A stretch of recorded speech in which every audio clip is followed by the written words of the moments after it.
emperor of all the Russias, Paul I, is a strange combination of tyrant, coward, weakling, and madman. He is feared and hated by his subjects, whose resentment and bitterness are inward and without visible protest. But even as Paul creates terror and woe in the hearts of his subjects, so does Paul himself live in constant dread and fear of those subjects. He is harassed by suspicion and doubt, afraid to even eat, drink, or sleep. He fears he will meet the end that had been the fate of some of his ancestors. There is only one living soul in whom Paul places any trust, and that only at intervals. He is the Prime Minister, Count Pahlen, who has won a powerful influence in the empire by virtue of this trust. He can handle the Tsar like a child. His position is unapproachable, save only by the Tsar himself. Count Pahlen is in love with the Countess Osterman, wife of an army officer. They are surprised by the husband. He picks up one of Pahlen's boots to throw at a window, but is the victim of a Cossack bullet. One of the Tsar's edicts is that no one shall present himself at a window when he rides by. The Tsar and his Cossack guard had just passed. Pahlen, the Patriot, pitying the Tsar, is at the same time bleeding for his suffering country. He determines to use his love, the Countess, as a pawn to lure the Tsar into a game of death. At St. Michael, built as a murder-proof castle by Paul, the Tsar is more concerned with the number of buttons on the gaiters of Stefan than with matters of international importance. He whips Stefan for not having enough buttons. Stefan suffers in silence. Pahlen arrives, and after an audience with the Tsar, sees Stefan. He presses the soldier into service as his personal bodyguard, promising Stefan revenge. He also outlines plans of dethroning of the monarch to court attaches. Alexander, the crown prince, is an idealist with a yearning towards his father, and Pahlen's proposition shocks and horrifies him. When Pahlen realizes that his plea to the young man has been in vain, he determines to take drastic steps and warn the Tsar against Alexander. The Tsar has no love for his son, for he knows the attitude of his subjects towards the crown prince. They love him. Paul, therefore, immediately places his son under arrest. Pahlen's next step is to surround himself with his faithful followers and outline his plan minutely, whereby the Tsar will be pressed for his abdication, and failing in this, he is to be assassinated, thus clearing the way for Alexander's being placed on the throne. On the day of the night the plan is to materialize, Paul suddenly decides to leave the city with Lapukin, his mistress. This will upset the plans, and in desperation, Pahlen manages to put the Tsar in contact with the snuff box, which he, Pahlen, owns. In this snuff box, hidden by a secret lid, there is an alluring likeness of the Countess Osterman, Pahlen's love. The Tsar becomes excited and calls off the trip. He must meet the Countess. Pahlen arranges this and ingeniously manages to leave the Countess alone with the Tsar. He clumsily makes love to her. The Countess, outraged with her betrayal by Pahlen, discloses the minister's plans to the Tsar. The Count is summoned, and he explains that he has been in the service of the conspirators to learn of their plans. He pledges his life for the Tsar's life. Paul is satisfied and retires to his quarters. Later that night, while the Tsar sleeps fitfully, his officers appear. They gain entrance to his bedroom. He shrieks in fear and calls for Pahlen. The Count waits outside weeping. The officers are subdued for the moment by the Tsar's dramatic plea. "I am the Tsar, by divine right!" Then from behind appears Stefan. He rushes up to the Tsar. And presently, the Tsar is dead.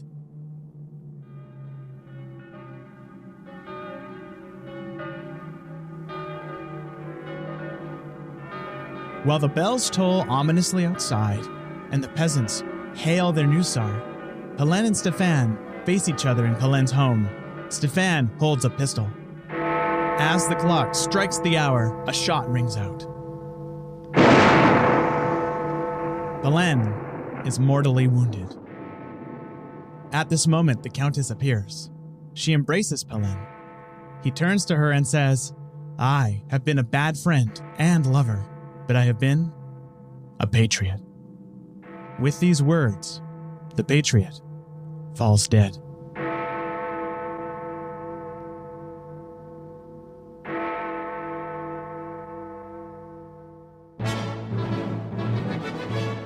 Welcome to Season 3 of How Would Lubitsch Do It?, a podcast in which we discuss the works of director Ernst Lubitsch, one film at a time. It is 1928, and David Cairns joins us to discuss The Patriot, as well as selected works by Josef Von Sternberg.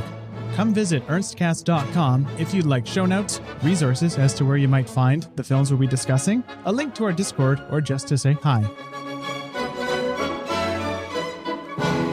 Welcome, everyone. What you just heard was the synopsis of The Patriot as printed in the Paramount Press Book for the film, which, alongside the film's trailer, which you can find in the show notes, represents the most complete document we have of what the film might have looked like.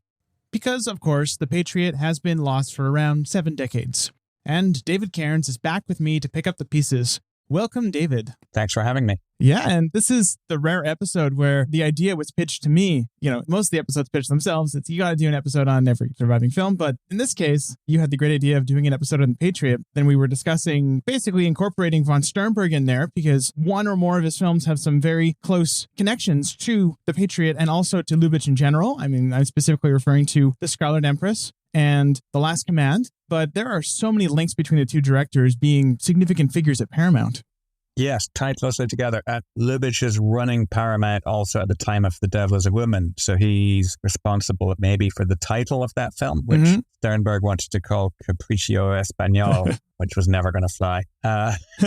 And he may have supervised the edit with Sternberg having possibly stormed off. Not sure, but he seems to have had his fingers in the pie. One of the good sources here is Sternberg's memoir, Fun in a Chinese Laundry. I think he says, I liked him, but I was careful not to let him know that, which is a fantastically typical perverse Sternbergism. It's like, why would you not want the boss to know that you liked him? You had to keep that secret. We can get more into their increasingly rocky relationship. You know, Sternberg, would later develop a bit of a complex about Lubitsch, right? Where he kind of felt Lubitsch was almost staging a campaign to discredit him. Yeah, which I wouldn't have thought Lubitsch would do necessarily. Also, I think Sternberg was perfectly capable of staging his own campaign of self-discreditation. Yeah, I won't bury the lead here. Von Sternberg seems like a miserable bastard. Everything you read, his memoir is very venomous and full of score settling. Yeah.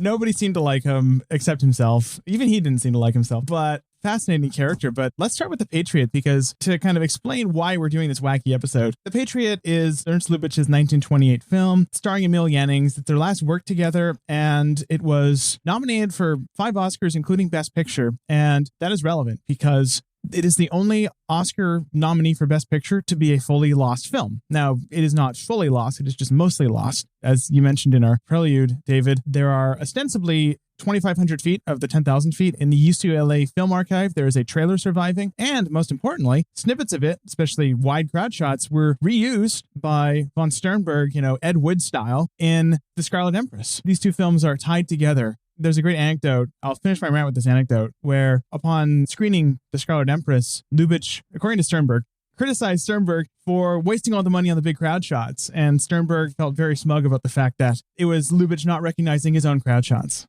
Yes, and one can imagine, again, Sternberg thinking, well, I could get out of trouble here by saying this is stock footage. And of course, he wouldn't do that because Sternberg is not interested in getting out of trouble. And I think he has a self-destructive side, a masochistic side, all kinds of stuff, all kinds of weird stuff going on with Sternberg. Mm-hmm. And he's so unlike Lubitsch that it's interesting that they collaborated in 2 or 3 different capacities. One can't imagine them really getting along. Lubitsch seems like a man who likes to have fun. Sternberg maybe like to have fun, but it would certainly be a peculiar kind of fun, and somebody would be suffering. So yeah, we can see little bits of The Patriot. We can see the trailer. There's also supposed to be a reel surviving found in Portugal. So that could mean like a third of it's in existence. Yeah. But we're not able to see it. Maybe if I were in LA, UCLA would allow me to screen it if I came up with some kind of story. But I don't know. I'm now wishing I was actually just in LA recording for the show last month. I wish I had knocked on the UCLA's door and demanded to see their surviving quarter of The Patriot. Yeah. I do wonder how screenable that quarter would be. Yeah, probably nitrate. Have you read the IMDb reviews? No, I haven't. Has your acquaintance reviewed it? I think so. Well, here's the thing. You go to the IMDb reviews and it says there were 3, but there are only 2. And one of them features the line, "For heaven's sake, save this copy before it's too late." And it's not clear what that's talking about. So what that's talking about, I think, is a deleted review by a guy called F. Gwynplaine McIntyre, a.k.a. Froggy, whose thing was to write reviews on the IMDb of lost films, which just seems to be a sort of hobby of his. Mm-hmm. And he would pretend that he had seen these films. Maybe he'd seen some of them. And he would have elaborate stories about why they were not known to exist and why the collectors were keeping them secret. But he was definitely making up most of it. Huh. Occasionally, I've been able to catch him out in saying things that are not true of the films. He'd do his research, but he wouldn't read everything. So you'd sometimes find, wait a minute, that's not on. So he just seemed to get some kind of perverse, perhaps Sternbergian satisfaction out of pretending to have seen these films that nobody else could. And he was a complete fictional character. He had invented his name. He had invented his backstory. He claimed to be English. He put on an English accent. Complete fantasist. And I had some email contact with him because I wanted to see these films. I thought at first that they existed and he had indeed seen them. Never got anywhere, but he was friendly and he spun me all these stories. Like, did he really have webbed feet? You know, he claimed to have been raised in Australia and to have run away from a children's home and been dressed as a girl by a woman who disguised him to keep him away from the welfare officers, all of which is untrue. Then he apparently assaulted his landlady, tied her to a chair, shaved her head and spray painted her or something like this. And then he committed suicide by burning his apartment down. So, it's a slippery slope. You start with fake reviews on the IMDb, and before you know it, you're committing bizarre assaults on landladies and setting fire to the premises. A warning to us all. Keep your reviews honest. Don't start down the lost film path. So we're definitely not going to review The Patriot here, because we have not seen it. I wouldn't mind reviewing Mel Gibson's The Patriot, which I also haven't seen. I could do a review of that. You're in for a treat. That film, I've never seen a film that hates the English as much as that film. Yeah. It's a bloodthirsty work. So what we can do, though, is we can review the synopsis and especially the trailer. What you heard at the beginning of the show, audience, if I will do my job ADRing this, is I have hired a very talented voice actor, I hope, to read the entire press kit synopsis. And we also have the trailer, which is a really valuable document because it tells us a number of things. I'd like to give the floor to you to this, David. What can we learn from the trailer? What's in it from the visuals to the title cards? There's lots in it of genuine interest, and it says things like, "This theater has the honor to present the perfect motion picture." Yes. The Patriot, a Paramount masterpiece. We can see from this that there are uncharacteristically huge sets, uncharacteristic for Hollywood Lubitsch. It seems more like his German films. Yeah. There's the world's greatest dramatic star. Emil Jannings drops in like a Terry Gilliam cartoon. Emil Jannings in his most distinguished role. There's violent camera movement.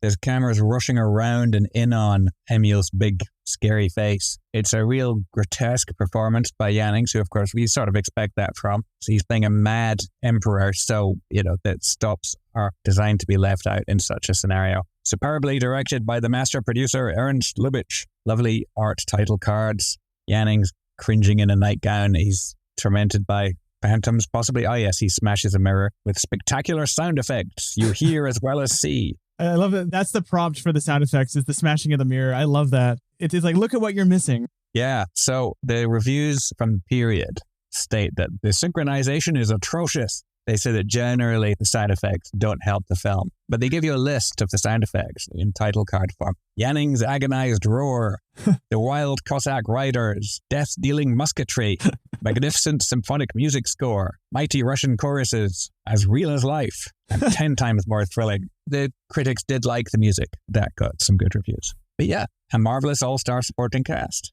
Yeah, and you have, Florence Vidor, Lewis Stone, Neil Hamilton, along with Jannings. Yeah. I mean, I'm not a great Neil Hamilton or Lewis Stone fan particularly, but it would be very interesting to see what Lubitsch did with them, because he did bring out the entertaining side in otherwise not the most interesting actors, but they'd always be, good for him. So I'm curious to see what he could bring out of these sort of grumpy, grudging kind of actors. The three elements of the trailer that really stick out to me are, the first is the fact that, this is a momentous occasion. This is Lubitsch's first foray into sound. The Love Parade is, you look up IMDb or Wikipedia, Love Parade is his first sound film, but it's really his first talking film with synchronized direct recorded sound. This film and Eternal Love both feature essentially designed soundscapes, really rudimentary ones. Yeah. You can actually hear the one in Eternal Love because that film survives, unlike this one. And in this one, ostensibly, we're going to hear certain sound effects alongside a pre-recorded orchestra. The quality would not have been good. You're going from live, if you were going to see this film at a gala premiere a year earlier, you'd have a live orchestra. Now you have a tinny orchestra that sounds like, it's playing over the sound of eggs frying. That's what Eric Deinsfried, in a later episode that I've already recorded, characterized that sound as.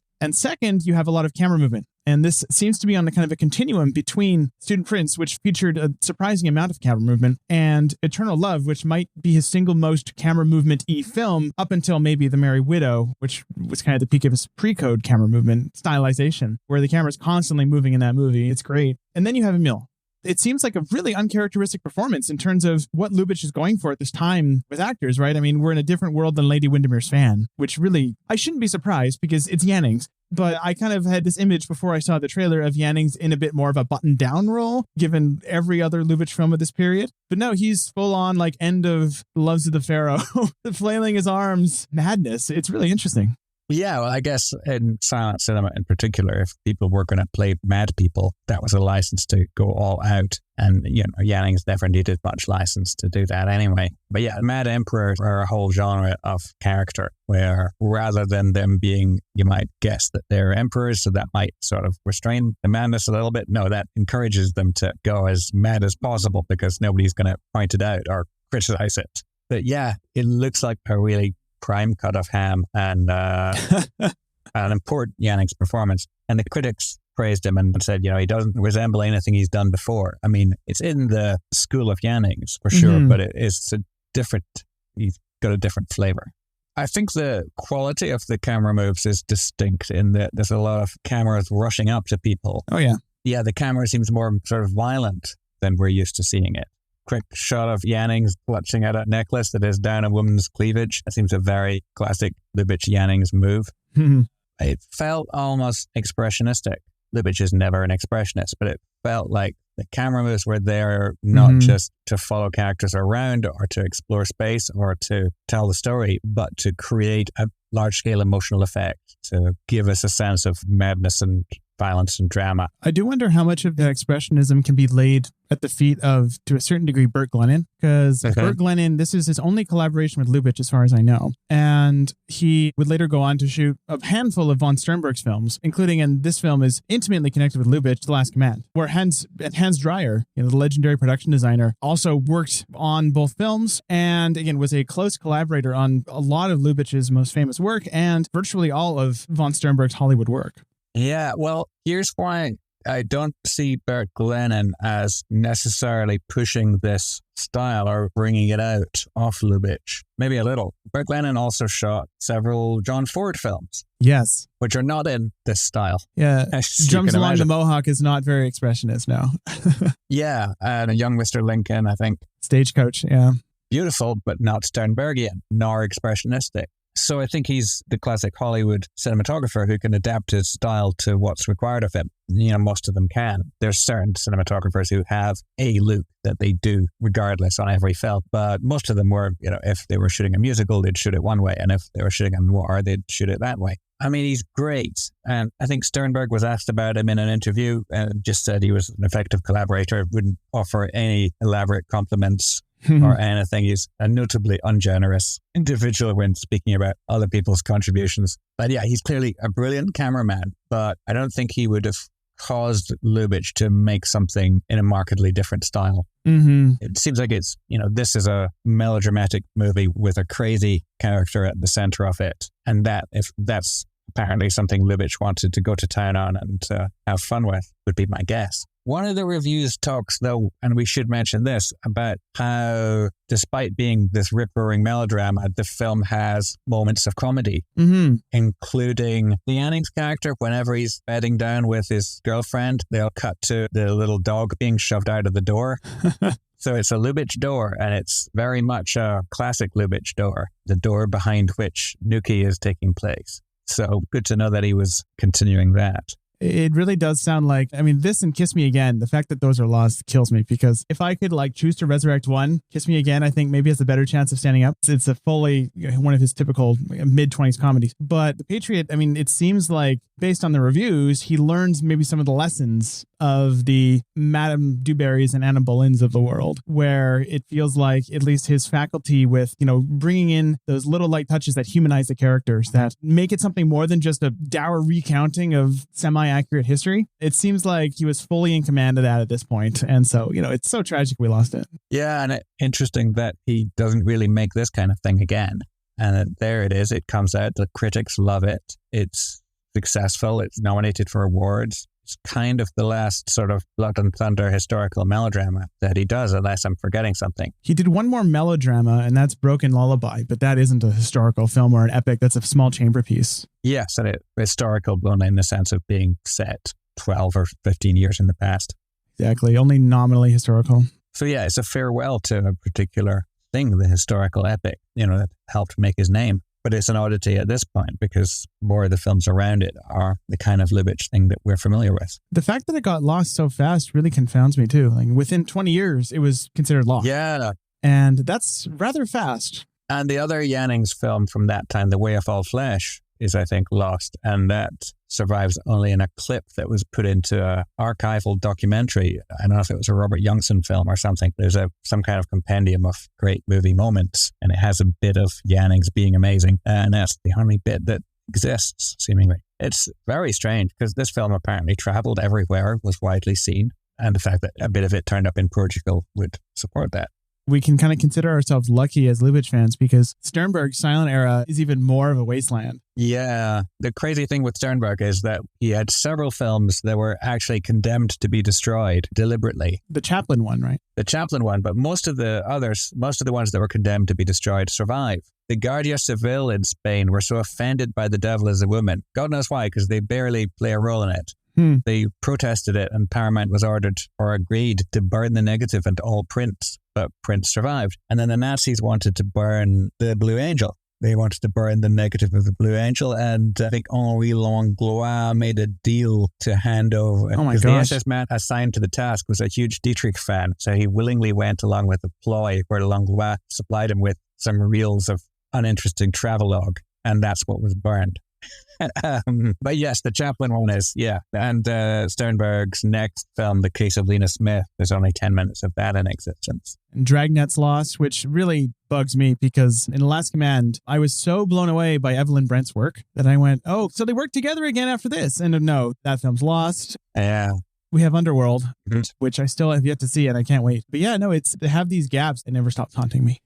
Louise Brooks was funny about Evelyn Brent. She said, I worked with Evelyn Brent. Her idea of acting was to stride into a scene, stand with her feet wide apart and her hands on her hips, just strike a pose. She says Sternberg dressed her in feathers and softened her. And I've seen non-Sternberg Evelyn Brent, where she is kind of shrill and angular and sort of butch. Brooks credited Sternberg with the gift for, assessing an actor and figuring out what to remove off them and what to add in order to make them the complete version of themselves that they need to be. It's interesting because my favorite shot in The Last Command is of Evelyn Brent. It's a medium shot with her facing the camera with her feet wide apart, hands on her hips, and throwing her head back and laughing and striking a great pose. And that's I thought that's 10 out of 10. That's some of the best pantomime. There's actually, I have not been able to confirm this, but I am convinced that Lubitsch worked with her in the film Paramount on Parade, which I don't know if you've seen this one. It's one of the early talkie reviews. It's much better than the other review I saw, which is the MGM one from 1929, which is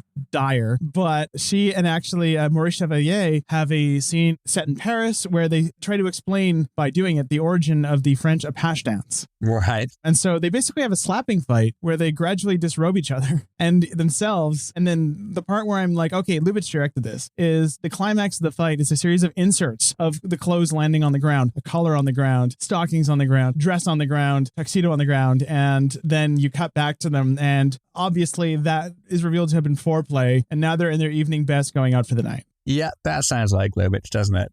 Yeah. And it being Chevalier, it seems likely. And I think it's confirmed that he directed some of that, right? His name is mentioned. Yes, it is. But there's like 12 listed directors and only 3/4 of it survives. Some Good Samaritan has put it up on YouTube in decent quality. But yeah, no, there's a few moments where I'm like, this might be Lubitsch, but it's that scene where I'm like, okay, this is the one where I see his stamp unmistakably. Yeah, I think we may as well call it. We can declare that one to be Lubitsch also, so that you've got it mentioned in your podcast, so you're doing the entire oeuvre. Speaking of the oeuvre, maybe before Last Command, the Scarlet Empress, what we can see in that film, Sternberg talks about crowd scenes, and there's a few shots of crowds sweeping across a big Russian square with minareted buildings and gates and stuff in the back of it. And indeed, contemporary reviews talk about night shoots where Lubitsch was filming people stopped to watch because of giant lights lighting up the sky. And it was all on such a huge scale that even regular people who lived in Hollywood who are used to seeing stuff stopped to watch this in awe. So those giant crowd scenes must have been really something. Mm-hmm. It's weird that they would think of the square as being like a great set, because it's actually it's the buildings that make it a great set. A square is just, you could use a parking lot. Mm-hmm. But it's nicely composed, and they've put programmed stuff in to give it depth. So it's not just a crowd. Sternberg has a habit of also overlaying other images on it, because I think the most probably impactful, at least to me, I mean, The Scarlet Empress is Von Sternberg's 1934 epic. It's a highly slanderous retelling of the story of Catherine the Great. There's a title card that I can only imagine is cheeky at the beginning that is based on the diaries of Catherine the Great, and it's only a little more accurate than Forbidden Paradise. Yeah. As far as Catherine the Great films go. And so The Patriot and Scarlet Empress share a cinematographer in Burt Glennon. And in the commentary, at least, Tony Raines posits that that's how stuff from The Patriot ended up in Scarlet Empress, that it might have been Burt's idea, but reusing footage was so common at the studios such as Paramount at this time that I wouldn't be surprised if it had ended up without Burt. There's also the opening sequence, not the very opening, but when Catherine is told stories of... the torture stuff. Yeah. Now... that stuff's all non-sync. There's no sync sound on it. Mm-hmm. So I saw it and pondered, well, it's fantastically sadistic and perverse. So it's so pre-code too. Yeah, it's totally pre-code. Could that be archive? And could that be from The Patriot even? I was wondering, because I mean, there's actual nudity in that. Yes. There's explicit nudity, and there's just like, I kind of have a guess that maybe some of like the wide shots and the shots with actual nudity were non-sync, but something like tying a guy to be the bauble in a bell, that felt like distinctly Sternberg and this movie maybe. So maybe it's a combo, but like that last one, I'm like, that's too grotesque not to originate from this. It was just so in keeping with like the statues. It's hard to say, isn't it? Some of it's quite expensive stuff as well. Like the bell is big. Mm-hmm. But then we see some bells later in the movie, so maybe they just have some big bells and he thought of an idea. That whole ending with the bells, I wouldn't be surprised if everything in that ending, except for like the close-up of Marlena looking bug-eyed, is stock. I think Dietrich talked about the horses riding upstairs as being an amazing moment because nobody had ever heard that sound in a film before. Mm-hmm. Well, yeah, but what would you expect it to sound like? In 1934, that's not going to amaze anybody. So evidently she remembered that happening. Mm-hmm. It seemed that's also quite an unusual thing to have in a film. I'm more just referring to like the overlays at the very end after they've ridden up, when like the 1812 overture starts and you have the bells and all the shots that are clearly from The Patriot. That all feels like something that was cooked up in an editing room. Yeah. Even the torture scene at the beginning is all done with optical printer page turning effects. So if that was somebody else's footage, he's making it his own through that device. We also get to see the famous Iron Maiden, which I've spotted in so many films. So there's a naked girl being removed from an Iron Maiden. That's the same one that Conrad Veidt goes into at the beginning of The Man Who Laughs. And you can see it all the way along in Roger Corman's The Raven in the 60s. So that was a much used prop. And I'm always happy to see it turn up in another film. So yeah, I guess that covers the possible Lubitsch stuff. We know that The Patriot is about a dictator who is oppressing his people. So maybe the tracking shot with the row of people being decapitated off camera, maybe that could have come from The Patriot. I really suspect that, because Sternberg has a very specific way of framing things, especially in this film. I think it can't be overstated just how unique of a visual stylist Sternberg is. And a lot of those cutaways are shot with notably longer lenses with less fussy lighting. It leads me to think that, whenever we don't see a principal on screen or one of the central sets, I'm always going, that could be taken from The Patriot or other sources. Yeah. And the other Sternberg film that was supervised by Lubitsch is The Devil is a Woman, which I thought I'd mention it because I just watched it and it's fresh in my mind. One of the weird flavors of Scarlet Empress is the way it uses intertitles and lap dissolves and somewhat behaves like a much earlier talkie. I mean, it's 1934, but it's doing things that would have seemed quaint in 1931. And, sound cinema evolved very rapidly when you think of it. Devil is a Woman is done with direct cutting. You're going in and out of flashbacks with hard cuts, sometimes with sound bleeding in from the next scene, something you just wouldn't see in other films of the period. So that one is anticipating the Nouvelle Vague 25 years later. Sternberg is always out of sync with what's going on around him. On the other hand, during the late 20s and early 30s, he's sort of the most exemplary Hollywood exoticism and pre-code sensibility. I mean, he's Mr. Pre-code. And Devil is a Woman comes out at 35, but is raunchy and offensive and, just full of dubious material. Anya and I, when we were watching The Last Command, Anya noted how rare it felt to have such a stridently nonlinear plot. There's no dissolve that tells you this is a memory. The Last Command, there's a framing story that takes place in the present and the whole middle takes place 20 years in the past. And it just cuts. There's no attempt to make it look like a flashback. You actually think that what you're seeing is set on a film set until you realize it's actually the Russian Revolution. Yeah. Which is fascinating. But let's live in Scarlet Empress for a while, because this is a film that we've talked about a lot of my favorite films on this show. I mean, we did a gratuitous Napoleon episode, of course. Obviously, there's endless Lubitsch's that are among my favorite films. But The Scarlet Empress might be my favorite film to emerge from pre-code Hollywood, with the only caveat being that some don't consider it pre-code Hollywood because it came out in September when, the gate slammed down in July, if we really, But it kind of slipped through the cracks, at least. I mean, they somehow didn't enforce the code very strongly. No, they on forgot. this. It's among the most outrageous films, I think, to ever come out of Hollywood, not just because of the content, but I've never seen a film. I'm trying to express this, but the film feels impossible. It never settles down into anything resembling conventional rhythm. I mean, Von Sternberg is a filmmaker who patently throughout his career never really cared about such things as story or, standard narrative pacing. But this film is like an hour and 40 minute long fever dream. It's a nightmare. You know how a biopic will often start with 10 minutes of table setting where you rocket through part of the person's life and there's no real scenes, but you're kind of getting snippets? It's like an hour and 44 minutes of that. Yeah, it's so unconcerned with character sympathy, consistency, motivation. It's just a bunch of stuff. Exactly. It's just a bunch of stuff that happened. But what stuff? Oh my gosh, yeah. Just the most insanely beautiful design work. Orson Welles says something of Sternberg where he said he is just, an incredibly adept practitioner of what is ultimately kitsch, which you could say is sort of true, but it reveals Welles, for all his stylistic grandeur, is a guy very interested in content, meaning and substance and character stuff was important to Welles, even though sometimes he seems to be just obsessing over the look and style. That wasn't what was most important to him. But with Sternberg, absolutely. Sternberg had an interest in modern art, so abstraction and the idea that you're just making something beautiful. That's your job, is to make a beautiful thing. His first job in movies apparently was the lab. So film was a photochemical process by which you create a work of art, and a work of art is a beautiful object. And that sort of explains him, other than that also his memoir explains him. I think his memoir is like a Rosetta Stone to the movies. You can actually find scenes in the movies that are versions of scenes from his life. And you can find the sources for his obsession with humiliation, which Jannings also seems to have a fascination for and got on well with that subject. The Last Command is, in a way, is all about the fall of a great man. I don't know how great he is, but he's a big, important man. Well, I think let's get into The Last Command in a second. We'll run Scarlet Empress dry first. Oh, yeah. because I think there's a few more things to talk about here. I think one is that, Hans Dreyer does uncredited production design work. And what production design? Yeah. You have an, at the time, obscure studio employee named Peter Lubitsch handling the statues, and their collaboration on all this.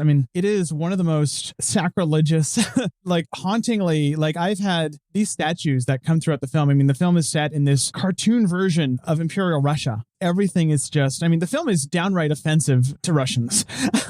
It basically treats Russia as this horrific backwater wherein almost everything is a corruption of some, religious icon, and people torture each other for fun, essentially. And it's at a certain point led by a mad king who instigates a reign of terror. And that's all expressed in these statues, and even the size of the doors where everyone feels like dolls in a playhouse that's too big for them. It's a nightmare.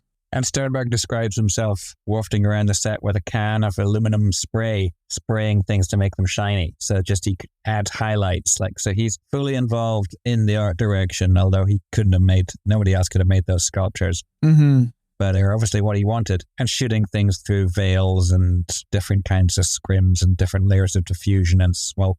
Devil as a Woman takes that even further. Everything is filmed through 6 layers of crap. It's amazing. I can't wait to watch it. And Lubitsch had become production head at Paramount at the time that Devil as a Woman was being made. And he was already clearly watching other directors' films at this time. When Sternberg was finishing Scarlet Empress in 1934, Lubitsch saw it and chastised Sternberg for, blowing a bunch of the studio's money on those giant epic crowd scenes. He'd taken those shots from The Patriot, or he says from a Lubitsch film. And it's definitely The Patriot. Yeah, has to be. And so Lubitsch didn't fail to recognize his own epic. Yeah. Now, do we believe that? I think it's worth noting here that Sternberg's autobiography is notoriously fast and loose with facts. I believe some of it. But yes, Louise Brooks, who's a great commentator on all things Hollywood, said she was fascinated by the book. And what I always want to ask is, why was this book written? In this case, it's perfectly obvious. This book was written so that Sternberg could say, it's me, it's not Dietrich, it's me, I did that, and accrue for himself the credit, which he felt was being given unfairly to Dietrich. Dietrich, of course, always praised Sternberg and said she owed everything to him and that she was nothing before Sternberg. But Sternberg seems to have resented that also. He only refers to her once by name in the entire book. He calls her that woman. Yeah. And he says that I taught her everything. Well, I certainly didn't teach her to talk about me. Just a bitter old queen, but fascinating and at times even sympathetic. There were people who liked him. Clive Brook liked him. Clive Brook was able to be amused by his awful qualities, and so he could forgive them. He said Sternberg could be almost human, which not many other people saw that side of him. And he would deny credit to everyone from writers to production designers. And apparently, again, everything around von Sternberg, you have to asterisk with what might be apocryphal. There's been figures that have admitted to making up stories about him in revenge for how intolerably tiresome he was. And Burt Glennon apparently was fired off of Devil as a Woman for winding his watch at the wrong time. He just seemed like a miserable man to work for. And Devil as a Woman is probably the only film of that era that's the cinematography is credited to the director. Yeah. Sternberg seems to have shot it. He also says in his book that since there's a scene where Cesar Romero pops balloons positioned around Marlene Dietrich's head using a pea shooter, Sternberg trained himself to operate the camera with one hand and one eye and operate an air rifle with the other. And he's popping balloons inches from Dietrich's expensive face. Now, when you see the movie, you will see that we never see a balloon burst in the same shot as her. So if he was doing that, it was for absolutely no reason. We do see a balloon pop in a shot with an extra who is not an expensive player. And I'm perfectly capable of believing that Sternberg was aiming an air rifle a little to the left of her, because why wouldn't he? It's the sort of thing he might enjoy. But yeah, he definitely plays fast and loose with the truth. I believe him when he says that his father beat him with a belt and made him kiss the belt, because that feels like a psychological explanation of quite a lot of what's going on. There's a hell of a lot to psychoanalyzing von Sternberg. He's working with, on a lot of these things, Jules Furthman, a very odd screenwriter who's also associated with Howard Hawks. As much as Lubitsch and Sternberg are closely connected but seem completely incompatible, Hawks and Sternberg were closely connected and again don't seem anything like one another. But the beginning of Devil as a Woman looks like the beginning of Scarface. Also tracking shots and streamers hanging in front of the lens. And Hawks claims that he's the one who told Sternberg that he should dress Dietrich as a man in Morocco. And Hawks says he likes Sternberg, but he had no idea why, because the man was not likable. And Hawks maybe has a certain cold, surly quality, which maybe could have related. But, Hawks projects warmth in his movies in a way that Sternberg not so much. No, it's interesting to consider. Sternberg is a useful kind of mirror to Lubitsch, where one of the common refrains of this podcast, especially from the people I've talked to that are intimately familiar with his whole body of work, they take heart in the fact that with Lubitsch, his personality and work really informed each other, where you can see the humanistic people person that he was in his work and vice versa. Yeah.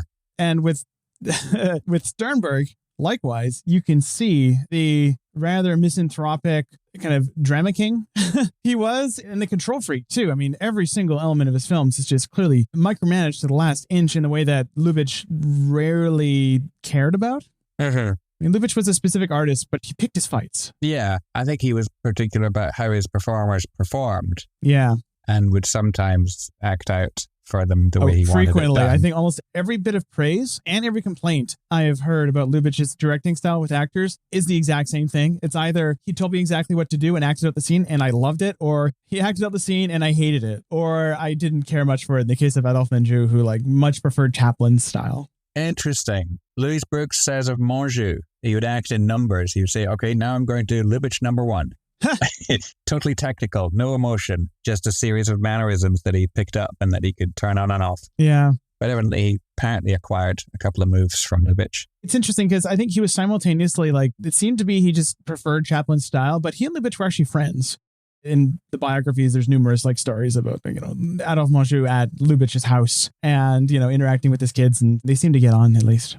This is a good kind of, I think, point to get into the origin of The Last Command, which is, in my view, maybe the most interesting story of this whole kind of milieu we're in today. I've taken all my notes from the Scott Eyman book, which lays out the chain of events very clearly. Apparently, there was a Russian restaurant that Lubitsch went to at least once in New York, run by a man who called himself General Lodiansky. Later on, while directing Student Prince in Old Heidelberg, he noticed an extra in a costume, and it was that same man, the proprietor of this restaurant. And Lodiansky regaled him with the story about how he used to be an actual Russian general. And then Lubitsch thought, wow, what an incredible idea for a story, for a film. And he shares it to Emil Jannings. Of course, Emil being Emil, he's a man of gray morality at the best of times. Lubitsch only hears secondhand that Jannings is working on a new film about this Russian general who becomes an extra, and Von Sternberg's directing it. And so, Jannings obviously kind of stole Lubitsch's idea. However, Lubitsch got his revenge in his own funny way, because Jannings, Sternberg, and Paramount end up getting sued by someone else who had claimed to have originated the story. It's probably just a similar tale. Essentially, Paramount says it was Jannings' idea. Jannings says, oh no, it was Lubitsch's idea. And Lubitsch went, who, me?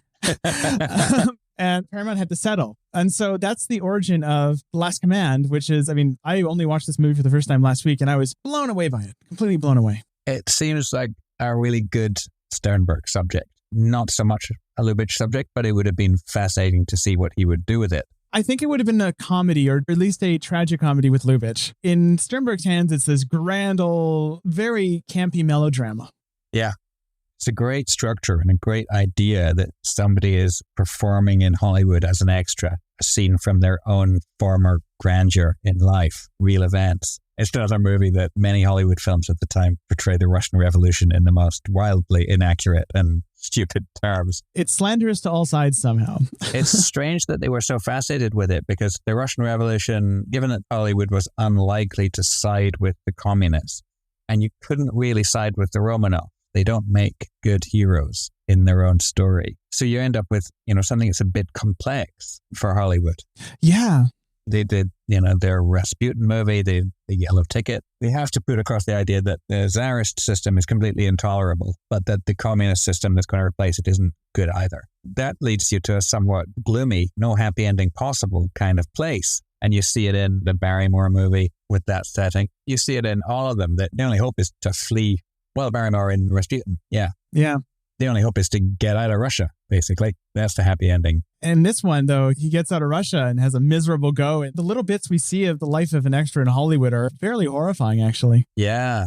At the end of that movie, William Powell had it put in his contract that he would never have to work with Sternberg again.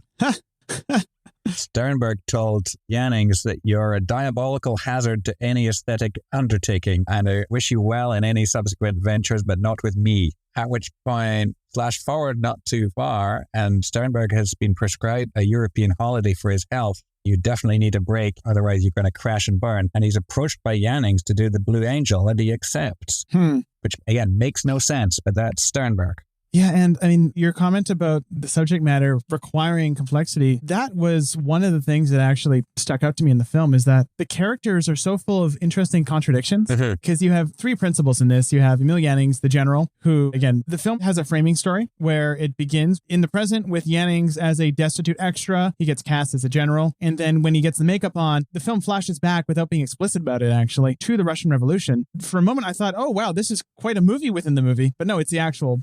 And it turns out the director who cast him did so because he recognized him. And the director was a Russian revolutionary, although it seems that he wasn't all that involved. There's some complexity there. And kind of in between them is this woman played by Evelyn Brent, who is initially sympathetic to the revolutionaries, but ends up falling in love with Jannings, which is the toughest sell of the film. Yeah. And ends up actually saving his life at the end. And he goes back to Hollywood and ends up in his big speech that he has to give on the film set playing the general. He puts so much into it that he has a heart attack and dies. And that's the film. Yeah. Also, he's got this head shaking twitch. Yes. This tremor that we see in Hollywood. And the story of the flashback is the story of how he acquires that. So it's almost a Freudian backstory. And what I found in the backstory, at least, was that in most films, in most stories, the idea is you create a character and then you can basically understand what the character's doing based on those initial conceptions, right? In this film, I found myself constantly floored by, and Sternberg does this later, especially in Dishonored with the Dietrich character. He's so good at presenting you a character and then having that character do something totally out of character or presented in a way that feels discontinuous, and then basically throwing it to you, make sense of this.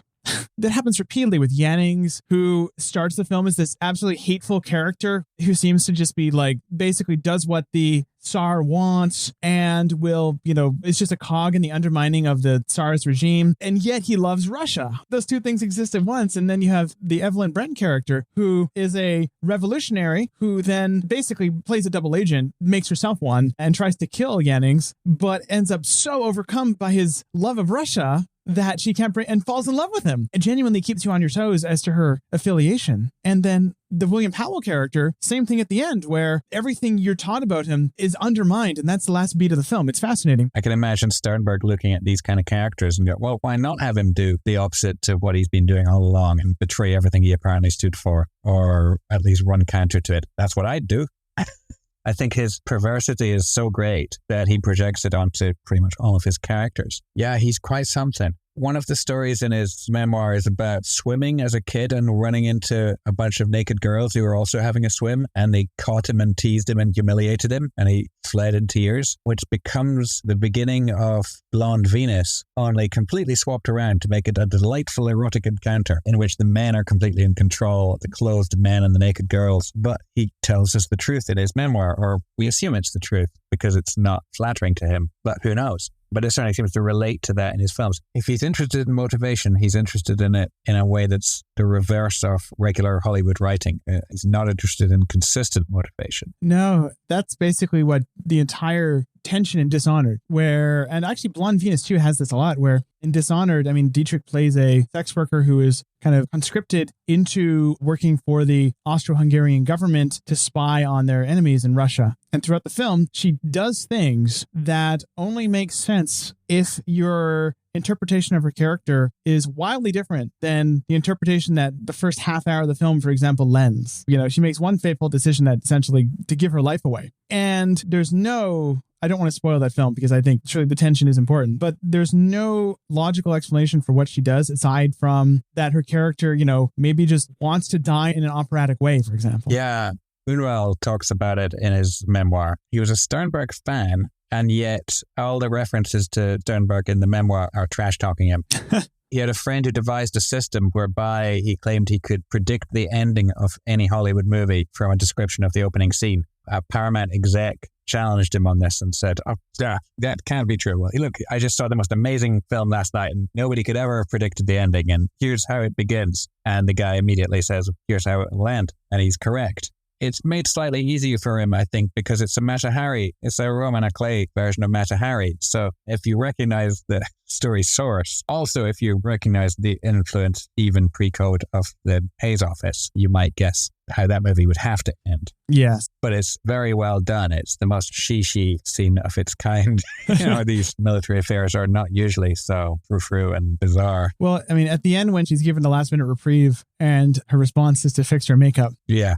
That to me is like, that's the iconic Dietrich Sternberg scene that sums up what they were doing to me better than any other. Mm-hmm.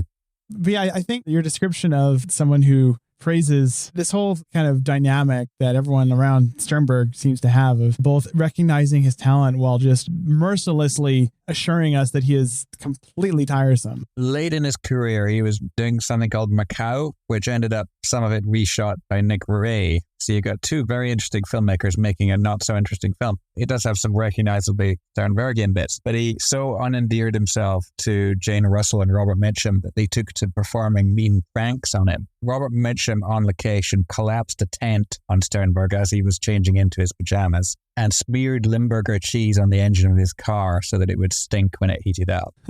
And when Sternberg had a rule about no food on set, they had a whole picnic brought in and laid out on the studio floor. And there's a sense that Sternberg's sadism was actually tied to masochism, and he was inviting this. I'll be mean to people and they'll be mean to me, which is what I want. And I'm not sure, but it's what it sort of feels like to me. On Shanghai Gesture, he was filming from a camera crane and he'd throw a single silver dollar down to any extra who did something that pleased him. Lots of weird behavior, even by Hollywood standards. And Clive Brook, they were extras together for a while. Sternberg did all kinds of jobs and he was apparently a movie extra at one point. So that's interesting in the light of Last Command. I guess they were rooming together because one morning Sternberg's looking at himself in the mirror and he says to Brook, which is more repulsive, with the mustache or without it? And Brook says, why do you want to be repulsive? Well, if they hate you, at least they remember you. That should have been the title of his autobiography. Yeah. That feels like the running theme there, or one of them. This is an unusual kind of diversion for the podcast in that we're kind of almost running through the entirety of one director's career. And so one question I have for you is, I'm going to assume that some people listening to this have seen some Von Sternbergs, but for those who haven't had the pleasure of watching his films, and I mean, for all we are having a laugh at how clearly he's not one of the heroes I want to meet, but his films to me are just totally singular. His body of work, I mean, of the 7 of his films I've seen, it's to me among the most fascinating and compelling of any director I've encountered in any context. Is there a Von Sternberg film that you would recommend as, okay, so if you got to start with one, make it this one? Difficult, because people are either going to like them or not, yeah, or love part of them and hate part of them, or be indifferent to. He's so peculiar. Underworld's a really good one. It's the rebirth of the gangster movie. It's a little bit more crowd-pleasing in some respects. Sternberg offended Ben Hecht by adding a couple of details, and he says, I had the hero bend a dime with his bare hands to show that he was strong, and I had him give some milk to a kitten to show that he had a good heart. That's the sort of thing that Sternberg would normally avoid, you feel, doing something to make you like a character. Yeah. But it's really good and incredibly violent and anarchic, and comes out of Ben Hecht saying it was so boring writing for Hollywood, not only because of the censorship, not only the heroine, but also the hero had to be virgins. His solution was to make a film entirely about bad guys, so you get the reinvention of the gangster movie. It's pretty great, and for people who find Clive Brook astonishingly charmless and unappealing in Shanghai Express, he's really good and he's likable in this. I would just say that for our North American listeners, the Criterion Collection has actually put out, this is not like our Lubitsch season of silence where we've gone through and there's been maybe 2 decent versions publicly available. Luckily, Sternberg's surviving works have been very well taken care of, and Criterion has actually put out 2 great box sets. There's the Silent Classics by Josef Von Sternberg, which has Underworld, The Last Command, and Dogs of New York. 2 of which I've seen. Both are incredible. And then you have Dietrich and Von Sternberg in Hollywood, which collects their 6 Hollywood films. And that set is stunning. I think in Europe, Indicator put out a set that is now out of print. You can still get them individually, though, yes. And they're planning on collecting them all. They're all good. I mean, I think Dawn of Venus is like the least attractive story to me. Shanghai Express is maybe the most straightforwardly compelling story, although you do have a really unappetizing leading man. Yeah. Impossible to care about him, but it doesn't matter much. And Scarlet Empress and Devil is a Woman are the most insane and most out there. Devil is a Woman is a version of the same story that became Buñuel's Obscure Object of Desire. Mm-hmm. And it's about a woman who behaves completely inconsistently. So it's kind of the first time in his films where that owned. That's kind of, it's the point, and you can't miss it, and you can't think that it could possibly be a mistake. It's definitely what the film's about. With Scarlet Empress, for me, I mean, I will always be grateful to Ernst Lubitsch for helping me to see the light on good taste and manners in cinema, but I still think I'm at heart a maximalist, and The Scarlet Empress is like, it's still only the second most maximalist film we've talked about in the show, the most being Napoleon, which is, I think, never to be topped, but it's up there, and it is among the most delirious trips I've ever had. And if anyone wants a good double feature, I mean, watch The Scarlet Empress and The Merry Widow back to back. That's a fantastic set of films because they're both doing similar things in terms of satirizing Eastern European cultures to greater or lesser sensitivity. They're kind of the most stylish, maximalist films either director ever made, and they pair well. So if you ever need a double feature, I can't recommend that little pairing enough.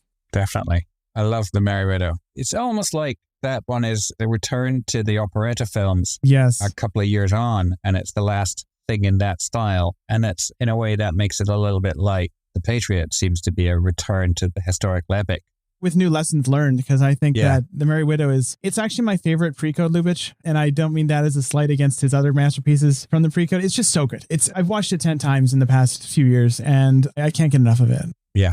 Oh, it's super great. Yeah. Well, are there any stones we haven't turned? I mean, obviously we could do a whole podcast series on the works of Josef Von Sternberg. Yeah. And the other thing that stops me is that I don't know how many times I can have the conversation about how miserable he was, or miserable he was to be around. Are there any stones we haven't turned that you think are essential? No, I'd say his book is well worth reading, despite that what would seem to be a character that you don't want to spend too much time with. He's a fascinating SOB.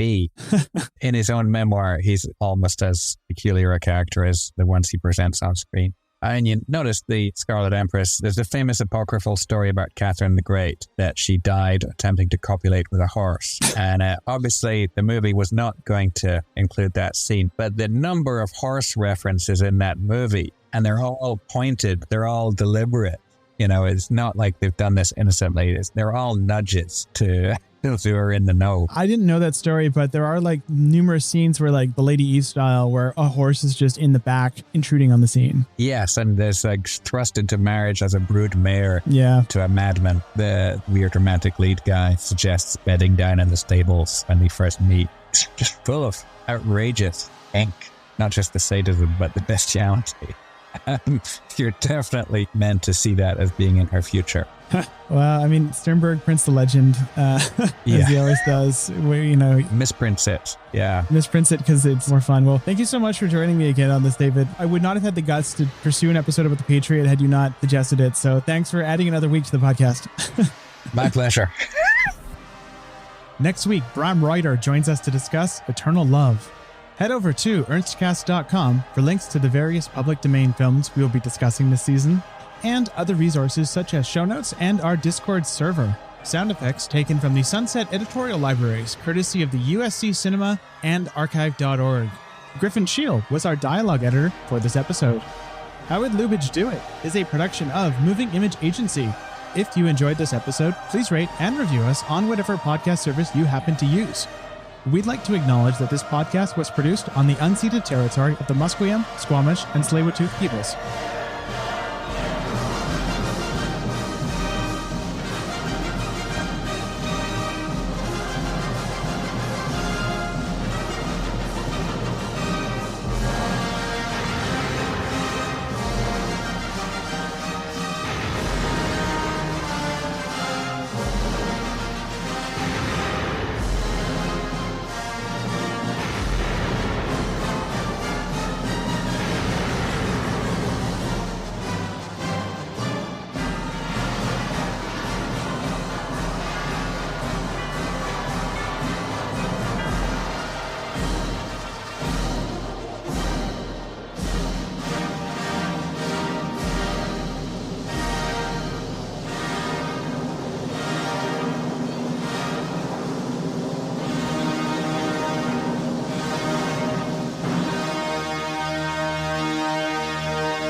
I think I have weapons that are far more powerful than any political machine.